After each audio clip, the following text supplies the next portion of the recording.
परमात्मने नमः।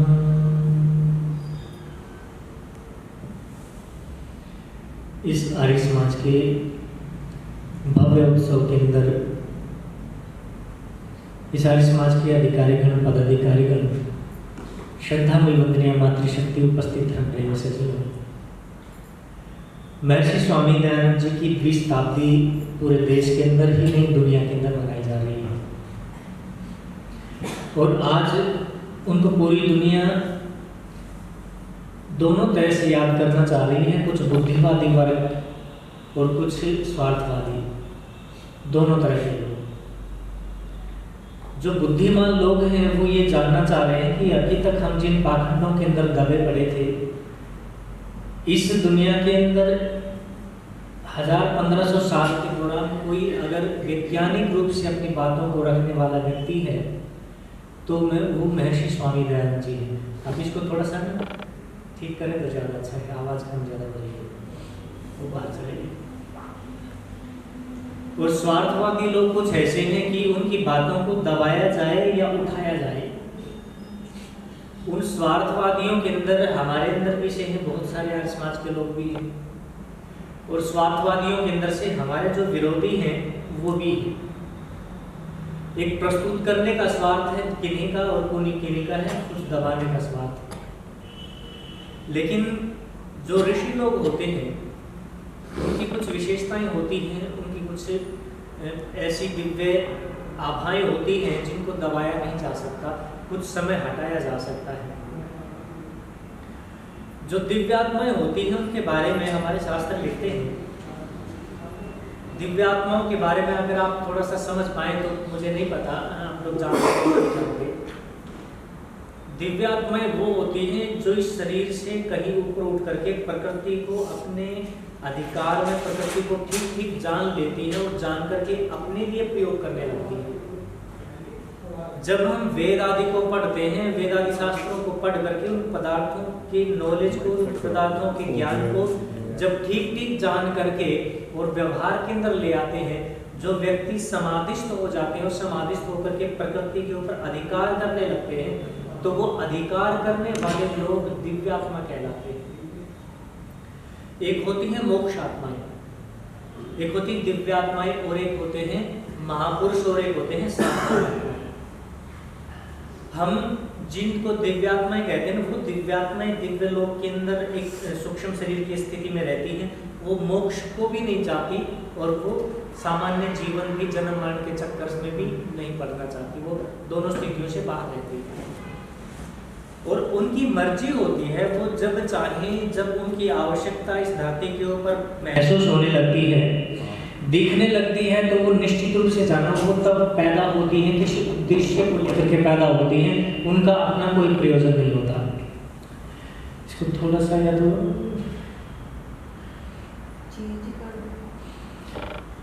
तो उन आत्माओं के अंदर से महर्षि स्वामी दयानंद जी भी थे, आचार्य चाणक्य भी थे, आदि गुरु शंकराचार्य भी थे, और इस तरह की जो कृष्ण की स्थिति जो थी, राम की जो स्थिति थी, इस तरह के जो लोग आते हैं संसार के अंदर, दो रूप में आते हैं। एक पितृयाग करने के लिए, पिता के रूप में इस संसार को उठाने के लिए, पिता बनने के लिए आते हैं, दूसरे ऋषि बन करके आते हैं।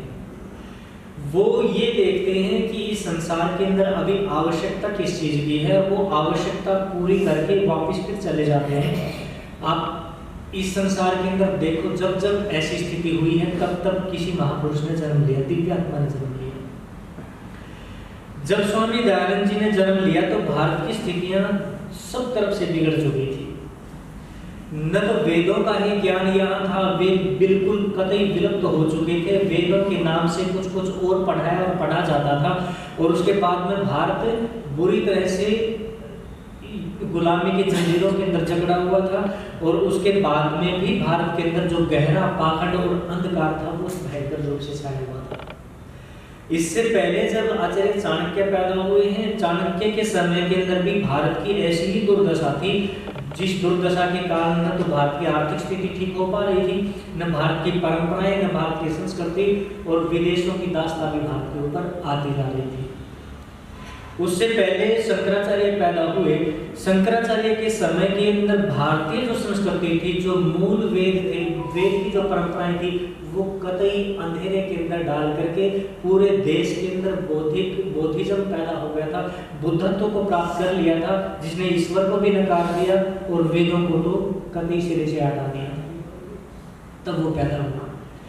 और इसका एक उद्देश्य होता है, या तो जब ईश्वर की सत्ता खतरे में आती है, अर्थात ईश्वर का अस्तित्व जो सच्चा स्वरूप है वो जब विलुप्त होने लगता है, तब ये आत्माएं पैदा होती हैं। या फिर वेद की जो निधि है, वेद का जो ज्ञान है, वो जब इस धरती से विलुप्त होने लगता है, तब वो लेकर के वो वापस इस धरती के ऊपर पैदा होते हैं। उनकी कुछ विशेषताएं ये होती हैं, उनके जीवन के अंदर न तो स्त्री, न संपत्ति और न यश, वो उन व्यक्तियों को छू तक नहीं सकते। उनके ऊपर उनका किसी प्रकार का लोभ, मोह, लालच, आसक्ति, किसी भी प्रकार की वो चीजें उनके नजदीक से भी होकर के नहीं निकलती। और ऐसी स्थिति को देख करके ऋषि लोग ये कहते हैं, जो इस परंपरा के जो व्यक्ति होते हैं वो पूर्व जन्मों के योगी होते हैं, पूर्व जन्मों के ऋषि होते हैं, और ये किसी उद्देश्य को लेकर के आते हैं और उद्देश्य पूरा करते हैं और निकल जाते हैं इस संसार से वापिस। तो ऐसी ही स्थिति स्वामी दयानंद जी की थी।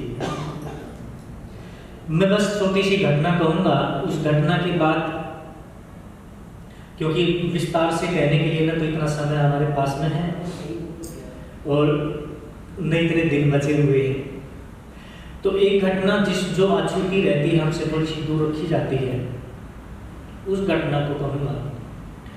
महर्षि स्वामी दयानंद जी घर से निकल गए। एक इच्छा थी, ईश्वर कहाँ मिले, कैसे मिले, उसको पाएंगे। ईश्वर के सिवाय उनके संस्कारों के भीतर भी और उनकी आंखों के सामने कोई लक्ष्य था ही नहीं। और ये उसके पूर्व जन्मों का ही, उनके संस्कारों का प्रभाव उनके ऊपर था। भटकते चले गए, आगे आगे चलते चले गए। जो गुरु मिला उसी को गुरु बना लिया।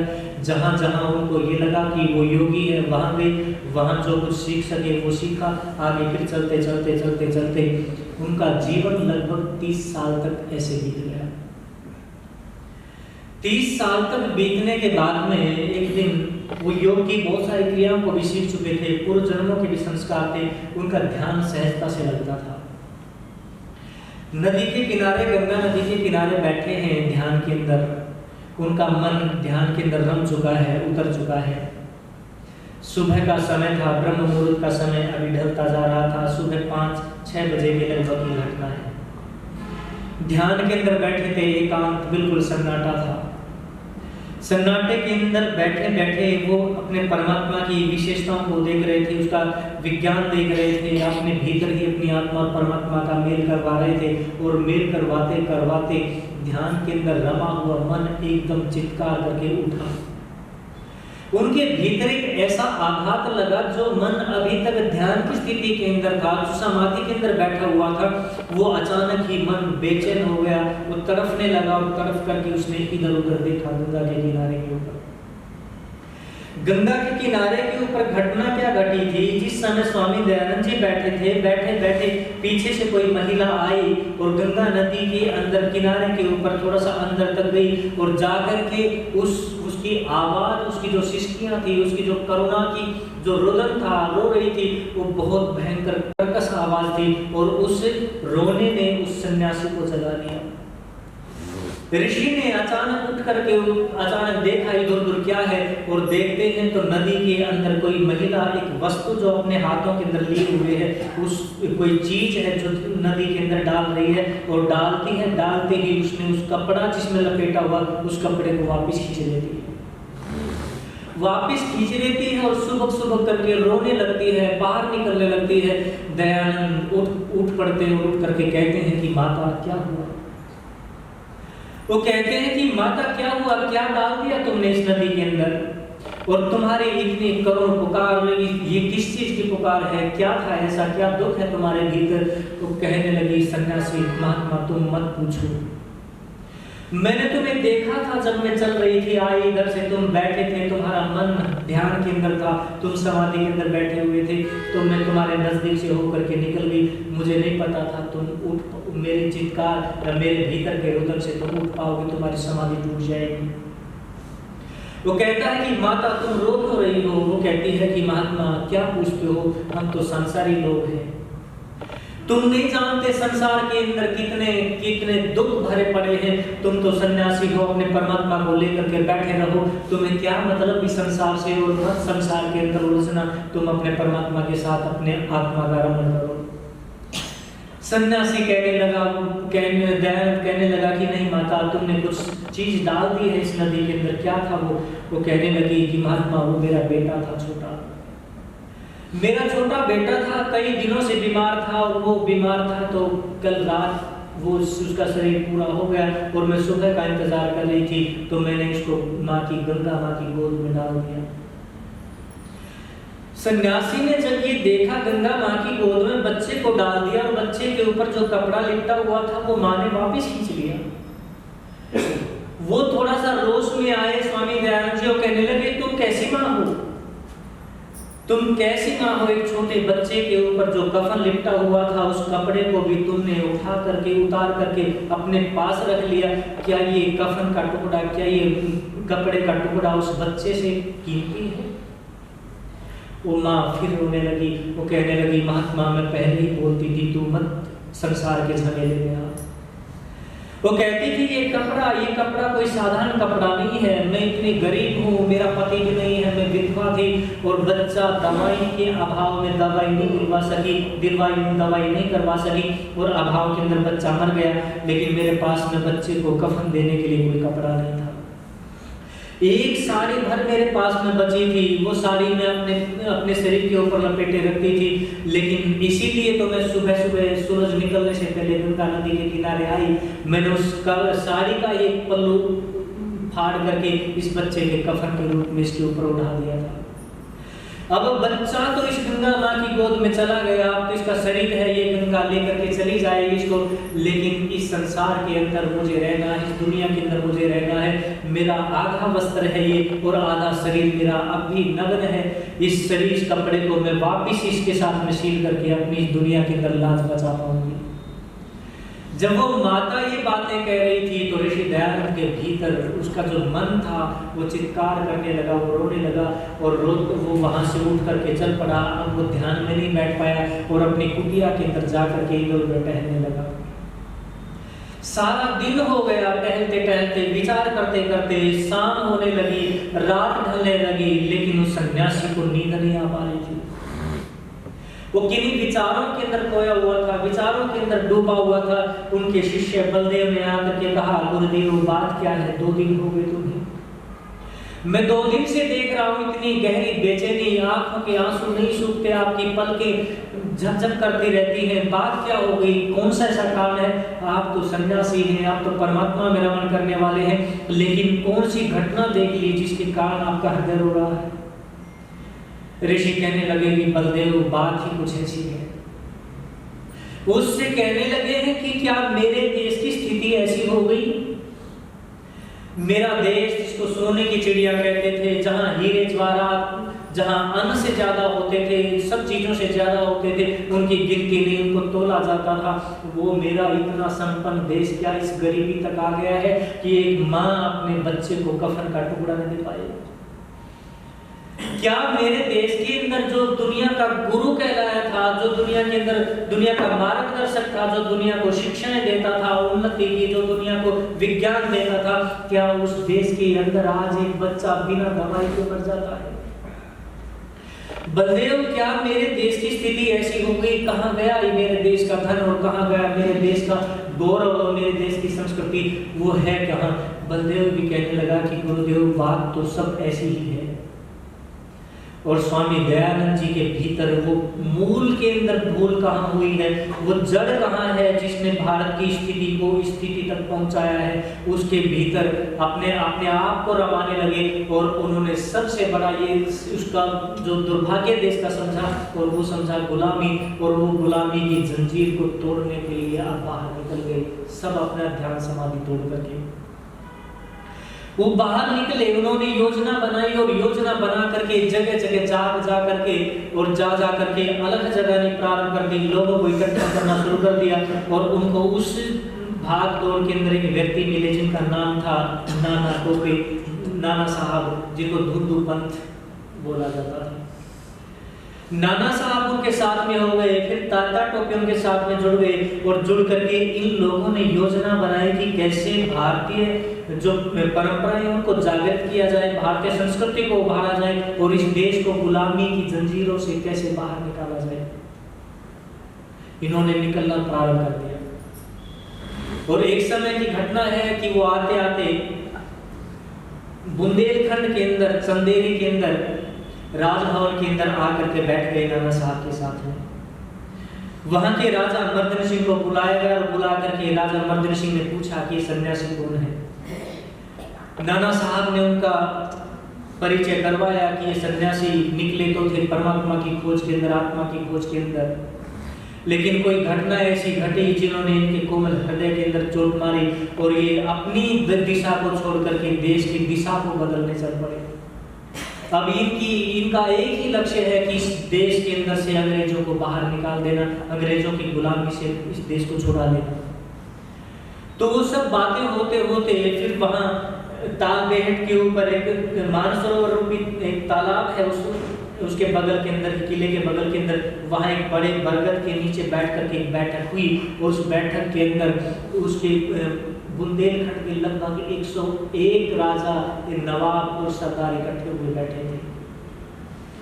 स्वामी दयानंद जी ने आकर के उनको ललकारा, उनको कहा कि क्या तुम चाहते हो कि ये देश ऐसे ही बर्बादी की तरफ जाता रहे? क्या जो तुम्हारी परंपराएं, जो तुम्हारी पुश्तैनी जो परंपराएं थी, उनको अंग्रेज छीन करके अपने देश के अंदर लेकर के चले गए? क्या तुम चाहते हो कि तुम्हारे आने वाली पीढ़ियां गुलामी करें इन अंग्रेजों की? सब ने एक जोर से कहा, एक शोर से कहा कि हम नहीं चाहते, लेकिन करें क्या, गुलाम हैं हम सब। स्वामी दयानंद जी फिर अपनी बातें रखने लगे और बात रख करके ये कहने लगे कि हमने अब आजादी का बिगुल बजाना है और उसके लिए एक यज्ञ रचाना है और वो यज्ञ स्वराज्य समर का यज्ञ होगा। स्वराज्य समर जिसको बार बार कहा जाता है, वो स्वराज्य शब्द है ना, वहां से प्रारंभ हुआ था और वहां एक वेदी स्थापित की गई थी उस तालबेहट के ऊपर, उस मानसरोवर उसके तालाब के ऊपर, और वहां एक यज्ञ रचा गया था। उस यज्ञ के अंदर उसको भारतीय स्वतंत्रता का, स्वराज्य का समर यज्ञ कहा गया। अब स्वामी दयानंद जी कहते हैं कि इस यज्ञ के अंदर तो तुमने ये सामग्री आहुतियां डाल दी है, लेकिन हम जिस यज्ञ की बुनियाद रख रहे हैं वहां आहुतियां घृत और सामग्री की नहीं होंगी, वहां तो रक्त की आहुतियां होंगी, शीश देने पड़ेंगे और परिवार के परिवार बलिदान करने पड़ेंगे उस यज्ञ वेदी के भीतर। क्या तुम तैयार हो? तो सबने हाथ उठा करके कहा हम तैयार हैं। वहां चंदेरी के राजा मर्दन सिंह उपस्थित थे, झांसी की रानी लक्ष्मीबाई थी और किशोर सिंह थे हिंडोरिया की, अवंतीबाई रानी थी शाहगढ़ की। तो वो सब इस तरह के बड़े बड़े जो उस समय के नेता थे, उस समय के राजा थे, वो सब वहां इकट्ठे हो गए और सबको फिर स्वामी दयानंद जी ने एक तलवार भेंट की और उस तलवार को कहा कि इस तलवार की धार, इस तलवार की जब जब चमक पैदा होगी तो वो दुश्मन के खून से होनी चाहिए। और उस मानसरोवर के अंदर जो लाल रंग के कमल खिले हुए थे, उन कमल को इकट्ठा किया गया और एक एक व्यक्ति को कमल भेंट कर दिया गया और उस कमल का प्रतीक था स्वतंत्रता संग्राम का बिगुल बजा देना। रक्त कमल लाल कमल के रूप में क्रांति का सूचक माना गया और फिर वो कमल बांटे गए आगे से आगे एक एक दरबार के अंदर। ऋषि दयानंद कहते हैं कि अब की बार ये वैसा युद्ध नहीं है जो पहले लड़े गए हैं। तुम इस युद्ध को राम के युद्ध से जोड़ करके देखना, क्योंकि अभी जितने भी ये नवाब हैं और जितने राजा हैं वो सब के सब अधीन हो गए हैं अंग्रेजों के। अंग्रेज तो वहां राजा बन करके बैठे हैं, लेकिन वो लोग केवल और केवल उनकी निगहबानी के अंदर उनके आदेशों का पालन करने बैठे हैं। सेना तो सारी की सारी भारतीय है, लेकिन एक सेनापति अंग्रेजी बना दिया गया, अंग्रेज बना दिया गया है और उस सेना को कह दिया गया अंग्रेजों की सेना। और उसका सारा खर्च देसी राजा देता है, और जब भी अंग्रेजों को जरूरत पड़ती है तो अंग्रेजों के लिए काम करती है। तो इससे बड़ी हमारे ऊपर और क्या लांछन होगा कि हम सब कुछ हम करें और काम उनके लिए करें। अब इन राजाओं के ऊपर भी आप भरोसा मत करना। अब तुम्हें एक एक आदमी को चुनना पड़ेगा, जैसे श्री राम ने चुना था। राम जब माता सीता को लौटाने के लिए गए थे तो उन्होंने राजाओं से संपर्क नहीं किया। वो चाहते तो राजाओं से संपर्क कर सकते थे, लेकिन उनको पता था कि जो इस दुनिया के अंदर जो राजा हैं वो रावण के कहीं न कहीं अधीनता को स्वीकार किए बैठे हैं। लेकिन उन्होंने एक एक वनवासी व्यक्ति को इकट्ठा किया और उनको अपनी स्वतंत्रता के साथ में, अपने संग्राम के साथ में जोड़ लिया।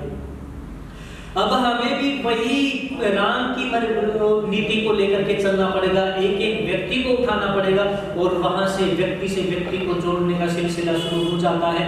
और महर्षि स्वामी दयानंद जी कहते हैं, इससे पहले मैं कलकत्ता गया था।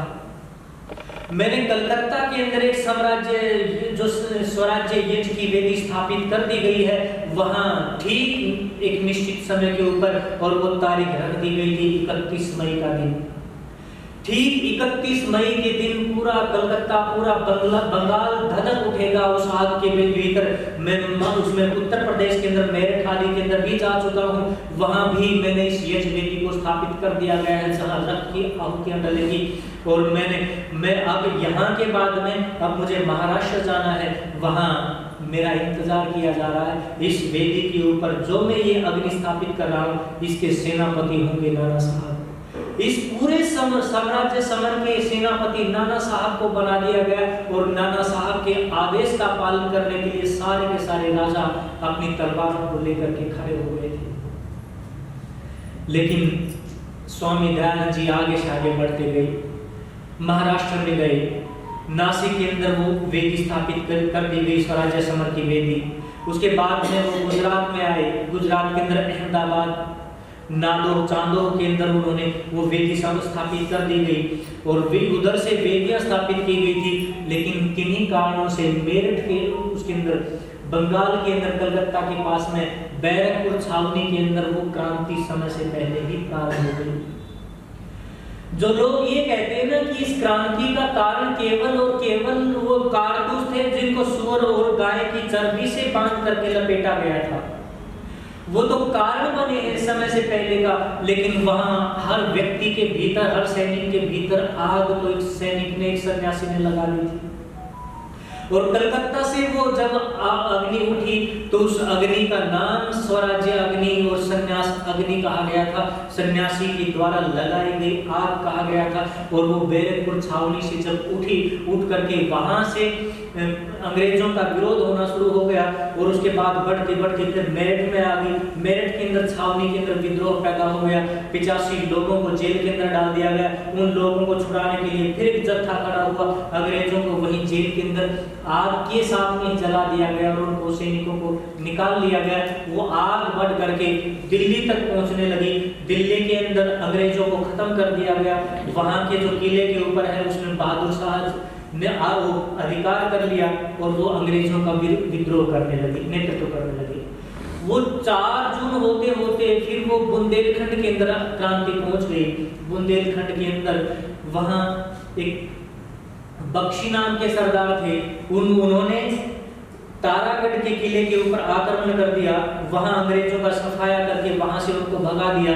उसके बाद में फिर 7 मई को ही झांसी की जो रानी जहां जिस किले के अंदर थी, उस किले को, झांसी के किले को अधिरार लिया था अंग्रेजों ने। इसलिए ये कह करके तुम्हारे पास में कोई बच्चा नहीं है, तुम्हारा कोई आगे की परंपरा नहीं, पीढ़ी नहीं है, इसलिए तुम उस राज्य से हटा करके नीचे एक किले के अंदर डाल दिया, छोटे किले के अंदर। लेकिन वहां रानी लक्ष्मीबाई ने फिर अंग्रेजों के ऊपर आक्रमण कर दिया, किले के ऊपर आक्रमण कर दिया। वहां से नेतृत्व रानी लक्ष्मीबाई के हाथों में चला गया।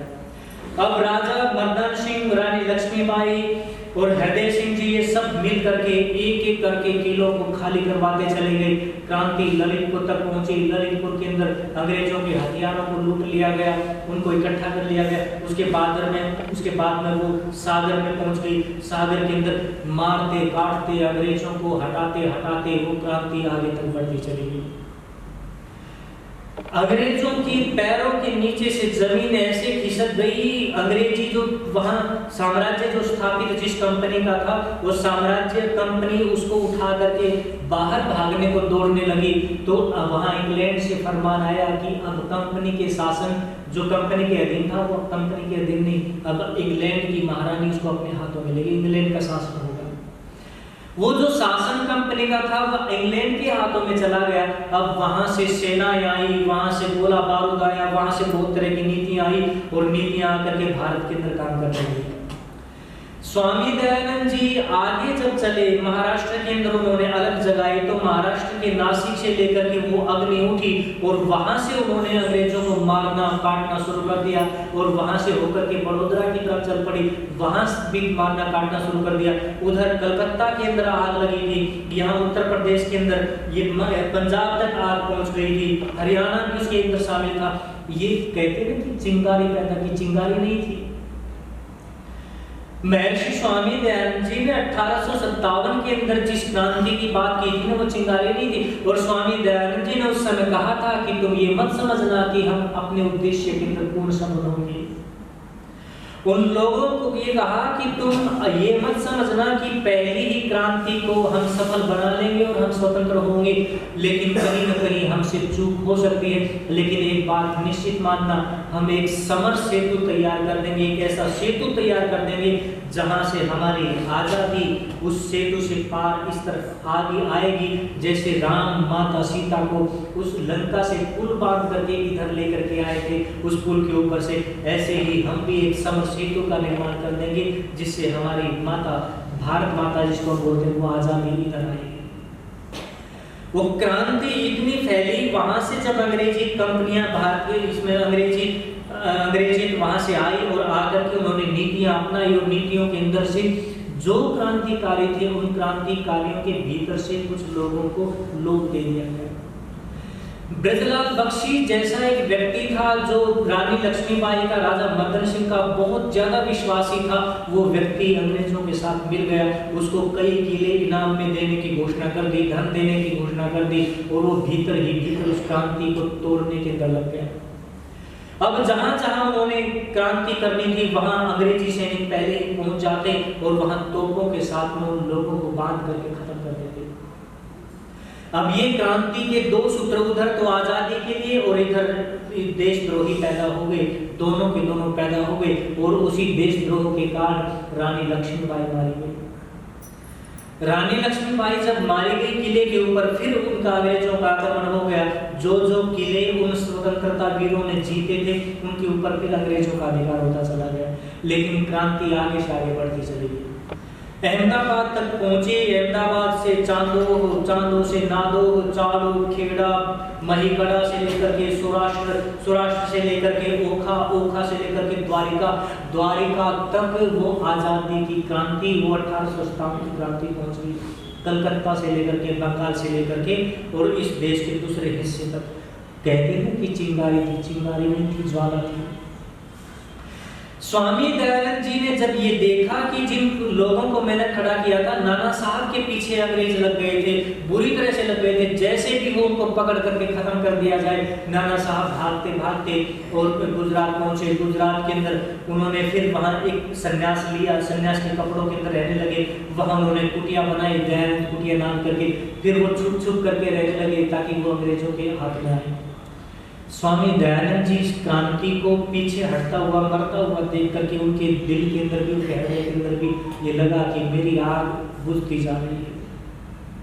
मैंने जो प्रयास किया था वो प्रयास सार्थक नहीं हो पाया और 1863 के अंदर वो उस क्रांति से अलग होकर के नाना साहब को सारी व्यवस्थाएं बता करके वो फिर भटकने लगे और भटकते भटकते वो मथुरा के अंदर स्वामी ब्रजानंद जी की कुटिया के अंदर सामने जाकर के खड़े हो गए।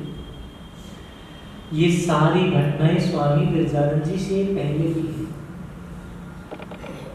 1863 के अंदर जब वो वहां खड़े हुए तो खड़े होकर के उन्होंने दरवाजा खटखटाया, कुंडी खटखटाई और भीतर से आवाज आई, कौन? स्वामी वो बाहर से आवाज आई, यही तो पूछने आया हूं कि मैं कौन हूं। क्योंकि इस अग्नि से ये जो उनकी क्रांति जो जलाई थी, उस क्रांति की आग ठंडी पड़ गई तो उनके हृदय के अंदर विचलन पैदा हो गया और उन्होंने लगा कि इसका जिम्मेदार मैं हूँ, मेरे अंदर अभी उतनी योग्यता नहीं आई, अभी प्रभु नहीं चाहते, अभी परमात्मा नहीं चाहता कि ये देश आजाद हो। वो क्यों नहीं चाहता ऐसा? क्या मेरे अंदर कोई कमी है? और अपनी कमी को दूर करने के लिए वो और प्रयास और पुरुषार्थ और तपस्या करने के लिए बाहर निकल गए। स्वामी दयानंद जी तो 1863 के अंदर स्वामी विरजानंद जी के पास में आ गए, लेकिन वो क्रांति 1865 तक सुलगती रही और उस क्रांति 1865 तक के भीतर लगभग 3 लाख लोगों की आहुति उसके अंदर डल चुकी थी। जो लोग ये कहते थे कि केवल चिंगारी थी, उसको नहीं, दबा दिया गया उस क्रांति को। वो तो ऐसी विशेष, आप सोचे 1500 साल तक जिस देश ने गुलामी झेली हो, जिस देश की संस्कृति इतनी रोंदी गई हो, हूनों के द्वारा, कुषाणों के द्वारा, डचों के द्वारा, मुगलों के द्वारा, इनके यवनों के द्वारा और इनके द्वारा, मुसलमानों के द्वारा, जहां गुलाम वंश में आकर के भी इस देश को गुलाम बनाया हो, जो दूसरों के गुलाम है, जब ये देश उनका भी गुलाम हो तो इस देश की स्थिति क्या होगी, इस देश की मानसिकता क्या होगी, आप सोच नहीं सकते। ऐसे देश को खड़ा किया था स्वामी दयानंद जी ने। अब खड़ा तो कर दिया था, लेकिन वो खड़ा हुआ उतनी ताकत उसके भीतर, उतना शौर्य उसके भीतर नहीं बन पाया था कि वो लड़ सके। लेकिन स्वामी दयानंद जी इधर से उधर निकल गए और ये क्रांति की आग उस समय ठंडी पड़ गई और ठंडी पड़ गई तो ये ठंडी उस रूप में नहीं पड़ी। अब जहां जहां स्वामी दयानंद जी जाते थे, बंगाल की एक बात है, कलकत्ता के पास में एक घटना है, जब ये विद्रोह की आग बढ़ करके ठंडी हो गई थी, वहां के एक एक व्यक्ति के अंदर, एक एक व्यक्ति, छोटे छोटे बच्चों के भीतर भी दयानंद बैठ चुका था, भीतर सन्यासी बैठ चुका था। नाम किसी को भले न पता हो, लेकिन सन्यासी सन्यासी सन्यासी सन्यासी चारों तरफ उस सन्यासी का पीछे करता करता भी अंग्रेजों का दल घूमता था कि वो सन्यासी है कहाँ, लेकिन सन्यासी नहीं मिला। और नहीं मिला तो छोटे छोटे बच्चों में, मुझे एक बड़ी अच्छी घटना, जब भी मैं उसको याद करता हूँ तो मैं उस बच्चे को प्रणाम करता हूँ। कितना धैर्य होगा और कितना साहस होगा उस बच्चे के भीतर। 14-15 साल का बच्चा था जब अंग्रेज उनकी फसल को लूट रहे थे, इकट्ठी की हुई फसल को, और लूटते लूटते जब उसका पिता उन अंग्रेजों के चरणों के अंदर जा बैठा और कहने लगा कि मेरे बच्चों के लिए थोड़ा सा ये अन्न छोड़ दो, थोड़ा सा फसल छोड़ दो, अंग्रेजों ने नहीं छोड़ा। जितनी बोरियां थी सब उठा ली, एक बोरी के लिए गिड़गिड़ा रहा था अपनी मेहनत की कमाई के लिए, एक बोरी के लिए, लेकिन उस अंग्रेज अधिकारी ने उसके सिर के ऊपर अपनी बंदूक के पट मारे, चोटें मारी, जिसके कारण वो मर गया। जब वो मरा तो उस छोटे बच्चे की माँ भी देख रही थी, वो भी रो रही थी। वो जा करके उसके बूटों के साथ में लिपट गई और लिपट करके कहने लगी कि मेरे पति को मत मारो मत मारो। तो उसने उसको भी पेट के ऊपर एक ऐसी लात दे मारी, एक ऐसी ठोकर मारी, जिसके कारण उसकी माँ भी मर गई। वो बच्चा खड़ा खड़ा बस चिल्ला रहा था, देख रहा था, कुछ न कर पाया। उसने भीतर ये प्रतिज्ञा ली कि मैं अपने माता पिता का बदला अवश्य लूंगा।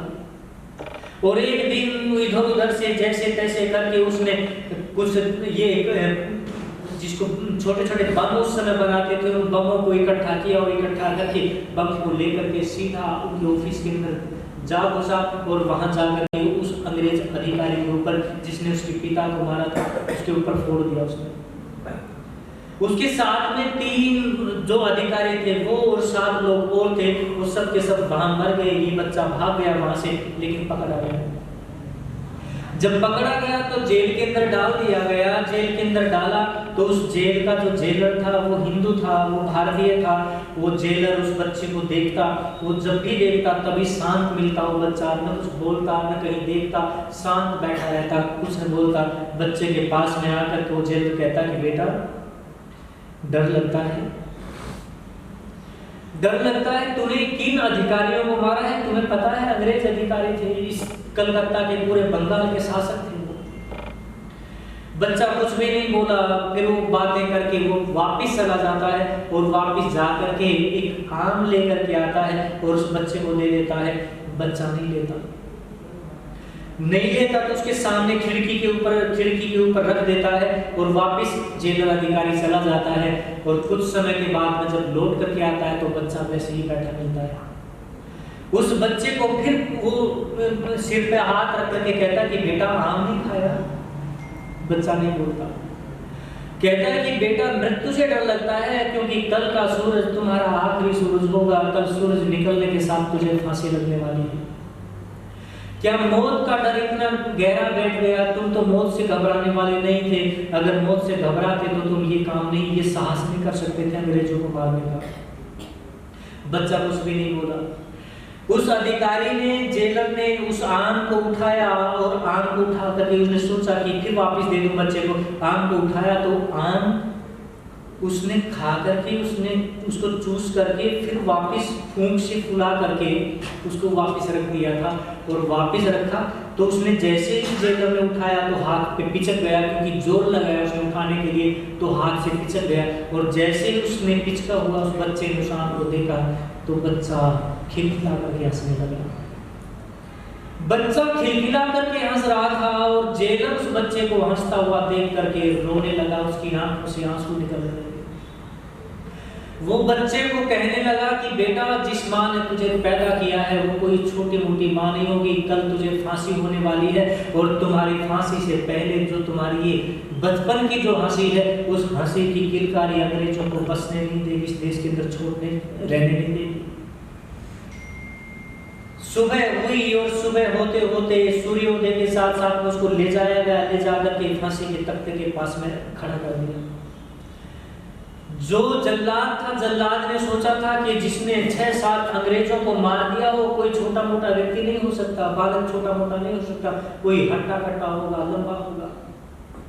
लेकिन ये तो गरीब माता पिता का बच्चा था, शरीर भी पूरा विकसित नहीं था, जो बहुत छोटा नाटा कम था, बहुत छोटा कमजोर बालक था। उसको देख करके वो जो जल्लाद था वो बड़े बेचैनी महसूस करने लगा। और बेचैनी ये थी कि उसने जो फांसी का फंदा ऊपर लटका रखा था वो बच्चे की गर्दन से ऊपर था, क्योंकि उसने कद के हिसाब से एक अंदाजा लगाया था कि 13-14 साल का बच्चा है, इतना तो होगा ही, और फांसी का फंदा यहाँ तक आए। और वो बेचैन हो गया। बेचैन इसलिए हो गया कि जब तक वापस फंदे को खोल करके बांधेगा तब तक समय चूक जाएगा, समय निकल जाएगा। और समय निकलने का मतलब है कि उसको खुद सजा मिल जाएगा। जब बच्चे ने बेचैन होता हुआ देखा जल्लाद को, और जल्लाद को देखा तो कहा कि तुम घबराओ मत। उसने इधर उधर देखा, इधर एक स्टूल पड़ा हुआ था, एक काठ से बना हुआ एक छोटा सा। उसने उस बच्चे को उसको उठा करके और सामने रख करके उसके ऊपर खड़ा हो गया और कहने लगा, देखो घबराओ नहीं, तेरा फंदा मेरे गले के बिल्कुल आमने सामने हम डाल दो। वो जल्लाद उस दिन ये कहता है कि वो मेरी आखिरी फांसी थी। मैंने बड़े बड़े लोगों को, बड़े बड़े क्रांतिकारियों को, बड़े बड़े अपराधियों को फांसियां दी थी, लेकिन उस दिन मेरे हाथ लड़खड़ा रहे थे, हाथ कांप रहे थे और बच्चे को फांसी नहीं दे पा रहे थे। मैंने फांसी तो दे दी, लेकिन फांसी के बाद उसी दिन मैंने वहां से अपनी नौकरी को छोड़ करके मैं अपने गांव के अंदर आ गया। और वो अपनी डायरी के अंदर लिखता है कि उस बालक को देख करके मैंने ये जान लिया था कि अब देश ज्यादा समय तक गुलाम नहीं रह सकता।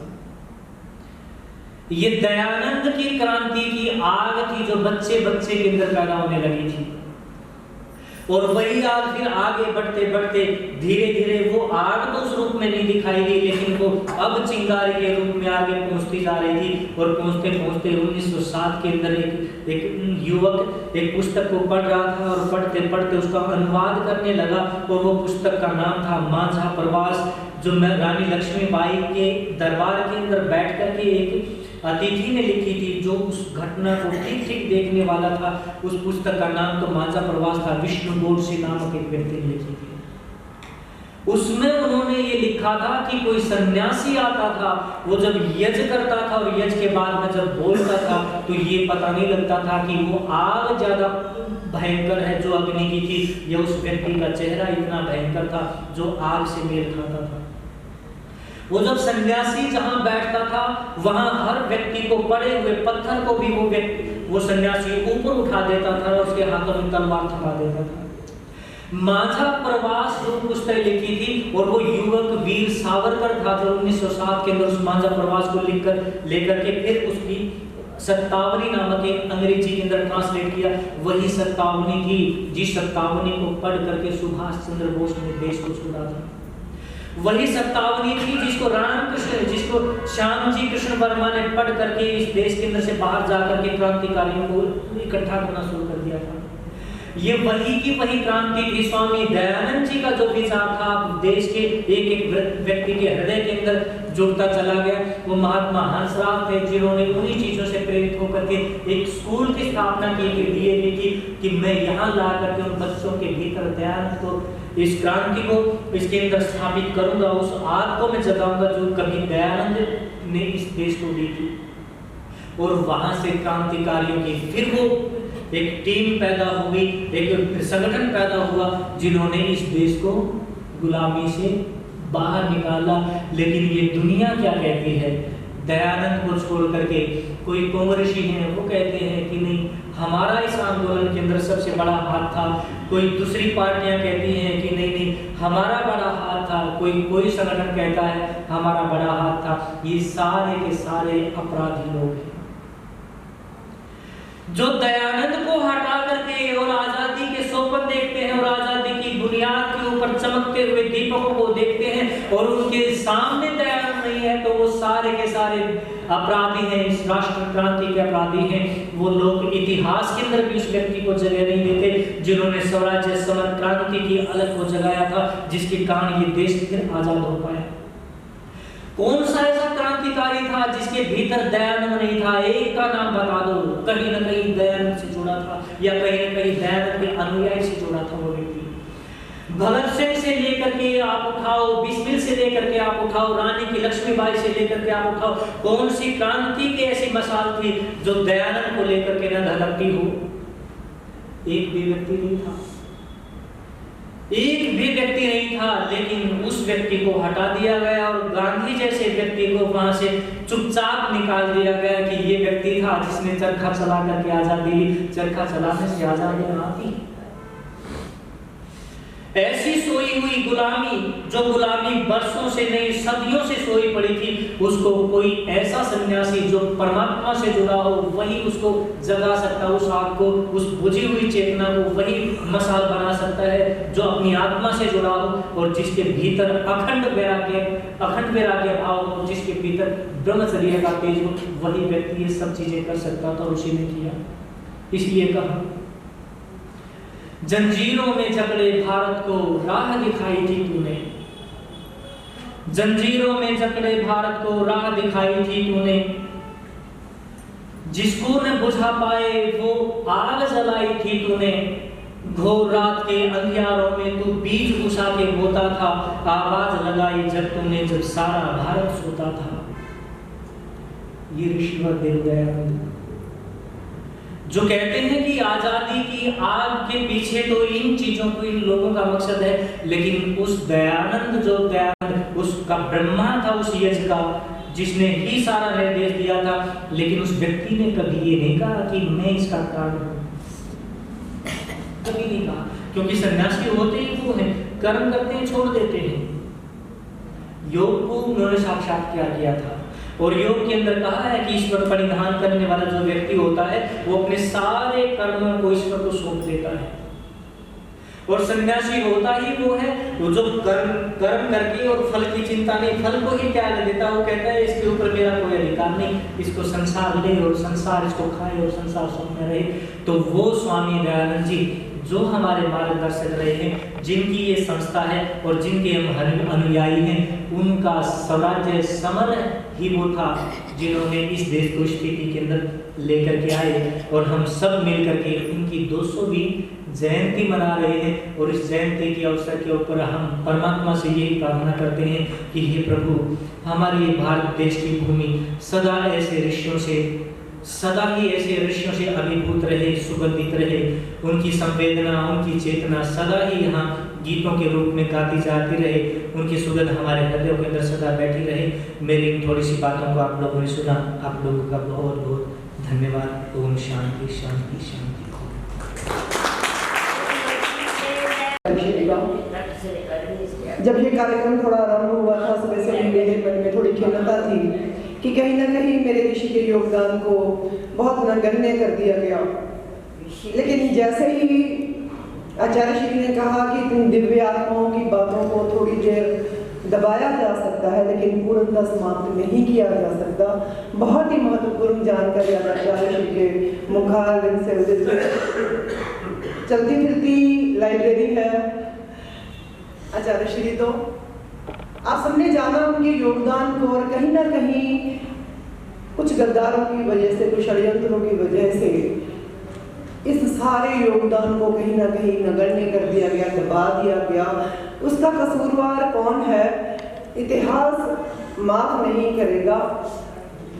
हम टूट टूट कर जातियों में बढ़ते रहे हम, कारण यही था कई सदी कटते रहे हैं हम।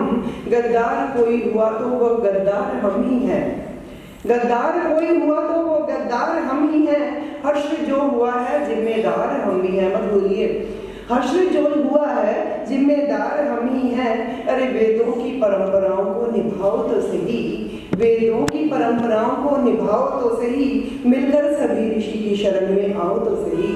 और अगर हम सभी ने ये ठान लिया, जैसे कि महाराज श्री ने कहा कि हर एक स्वतंत्रता आंदोलन, हर एक स्वतंत्रता आंदोलन की बात कहीं ना कहीं महर्षि से, उसका उद्गम महर्षि दयानंद है। कहीं ना कहीं जो सारा हमारा स्वतंत्रता आंदोलन था महर्षि दयानंद से जुड़ा हुआ है। ऐसा कोई व्यक्ति नहीं था जो किसी न किसी तरह उनसे प्रभावित ना हुआ हो, चाहे हमारे पंजाब के चाहे पूरे भारत के। तो महर्षि दयानंद के योगदान को भुलाया नहीं जा सकता और हम भूलने भी नहीं देंगे, क्योंकि इसी तरह की एक सभा में लाहौर में सबसे पहले विदेशी वस्तुओं का बहिष्कार हुआ था 1879 ईस्वी में। और वो गौरव भी हमारे आर्य समाज लाहौर को ज्यादा है, जब उन्होंने महात्मा गांधी से बहुत पहले विदेशी बहिष्कार का, विदेशी वस्तुओं के बहिष्कार का संकल्प ले लिया था। सो बहुत बहुत आभार, बहुत बहुत धन्यवाद। मैं श्री अर्जुन देव शास्त्री जी से निवेदन करती हूँ कि वो आए और शांति पाठ करें, और इसके उपरांत आप सभी अल्पाहार लेकर अवश्य जाएं। ओम शांति। नेत्रों को बंद करके शांत मन से बैठे। ओम यो शांति अंतरिक्षं शांति पृथ्वी शांति आकाश शांति ओषधयः शांति वनस्पतयः शांति विश्वे देवाः शांति ब्रह्म शांति सर्वं शांति शांति एव शांति सामा शांति रेधि। ओम शांति शांति शांति। ओम जो बोले सो अभय।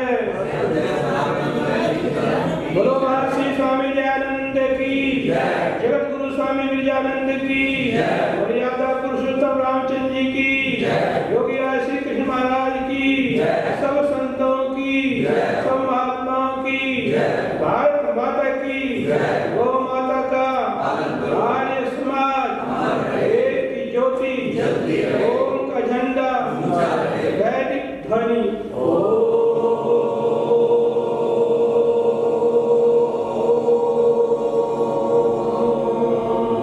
ओम हमारा देव है, आर्य हमारा नाम, वेद हमारा धर्म है, सत्य हमारा काम। वैदिक अभिनंदन सबको।